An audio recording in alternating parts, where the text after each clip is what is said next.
Bonsoir tout le monde, alors cette fois je vais reparler d'arts martiaux et là je vais vous faire quand même un bon cadeau parce que là je vais vous donner ma botte de Nevers. La botte de Nevers c'est en fait un coup spécial en escrime dans le film Le Bossu avec Daniel Auteuil et Fabrice Lucchini.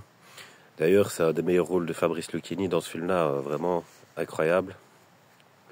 Et, euh, et donc voilà, c'est ça l'expression, la botte de Nevers, parce qu'en fait c'est une technique.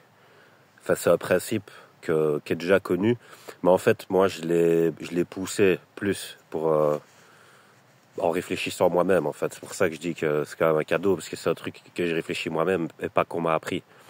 Donc, en fait, vous devez comprendre que vous devez avoir le regard de l'autre sur vous. En fait, dans le sens, vous devez voir ce qu'il voit pour savoir ce que vous devez faire et pas faire. En fait. Une cible, elle est toujours plus facile à atteindre si elle est statique. Donc c'est le mouvement qui crée le champ des possibles, et le champ des possibles permet de ne pas anticiper en face. Donc il y a ça en physique quantique en fait, si vous voulez. La physique quantique, elle est insaisissable. Pourquoi? Pas parce que le réel n'existe pas, mais parce que il y a une telle vitesse, un tel mouvement dans cette physique-là que en fait, tu perds la vue. Mais ce n'est pas parce que quelque chose ne veut pas être vu qu'il n'existe pas. D'ailleurs, j'adore une phrase de Lovecraft qui dit sachez que n'est pas à mort ce qui a jamais d'or. Et donc, c'est un peu dans cette optique-là que je vais vous faire le tuto ce soir. Donc, en fait, le but, c'est quoi? C'est le mouvement. Pourquoi? Parce que si, par exemple, vous avez un avion de chasse qui essaye d'avoir une cible, il doit la cadrer, il doit la verrouiller. Et en fait, dans les arts martiaux, c'est pareil. L'adversaire, il essaye de cadrer pour pouvoir être précis dans l'attaque qu'il va vouloir mener. Et donc, le but, au niveau défensif, je parle, c'est de l'empêcher de cadrer, en fait. Tu vois? Et le mouvement empêche de cadrer. Et aussi, au niveau défensif, je parle parce que souvent, on parle pas souvent de défense parce que c'est souvent, je sais pas pourquoi, dans tous les sports, c'est ce qui est offensif qu'on retient le plus, que le public retient le plus, parce que c'est plus impressionnant. Par exemple, au football, on connaît plus des noms d'attaquants que des noms de défenseurs.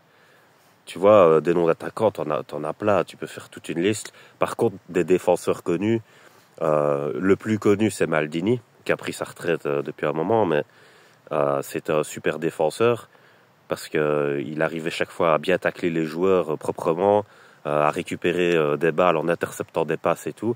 Et en fait, là, tu casses le jeu de l'adversaire, mais le public, il voit pas ça comme quelque chose d'impressionnant, alors qu'en fait, c'est ça qui est le plus impressionnant sur un terrain, cette capacité d'anticipation. Et mais non, le public, c'est quand il voit un goal, lui, parce que c'est une consécration, donc du coup, voilà. Mais t'avais lui, t'as Sergio Ramos, un peu à un moment, qui était connu aussi pour ça. Euh, mais t'en connais pas beaucoup, tu vois ce que je veux dire. Donc, et en fait, dans les sports de combat, ben, la défense, ça ne va pas impressionner forcément le public de bien se défendre, quoique il y a parfois, si c'est bien technique, c'est visuellement impressionnant comme la danse. Donc du coup, le public il peut être conquis par la défense. On le voit avec Canelo par exemple.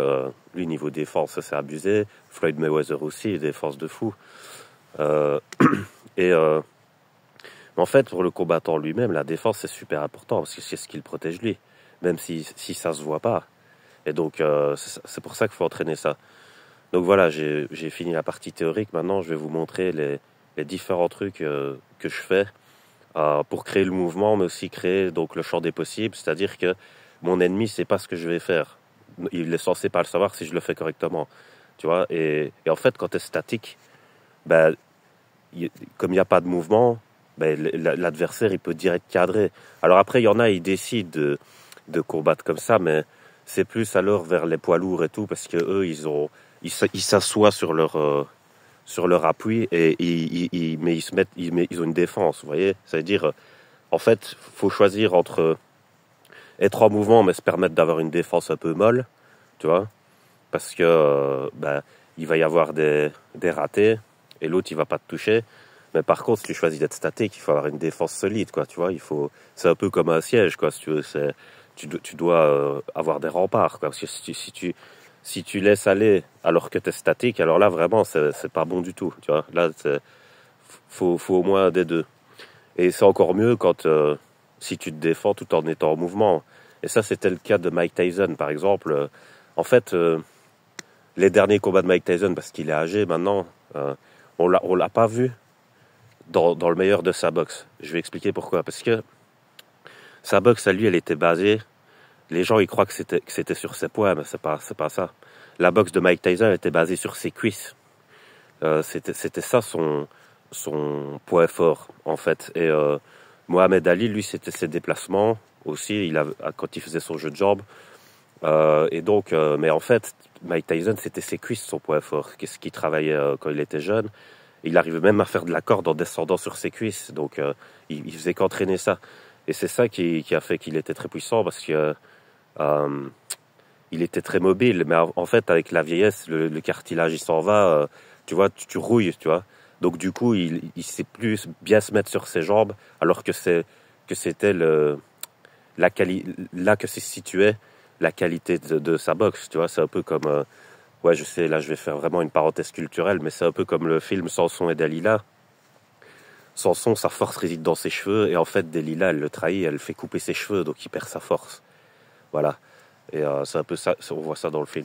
Et donc, le fait qu'il ait perdu sa mobilité des cuisses, bah, ça a enlevé toute la magie de sa boxe, on va dire, dans un sens. Enfin, il a gardé une partie, je veux dire, parce qu'il n'y avait pas que ça, mais je dis c'était le pilier central.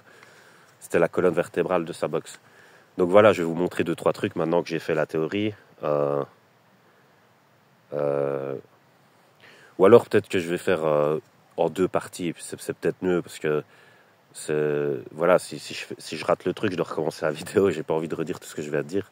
Donc ouais, en fait, je vais mettre théorie et pratique. Donc je vais faire en 2 parties. Je vais mettre cette vidéo aussi théorie, puis j'état. Et la vidéo suivante, je vais vous montrer des trucs comme ça, au cas où je rate, voilà, je pourrais la refaire, quoi. Voilà.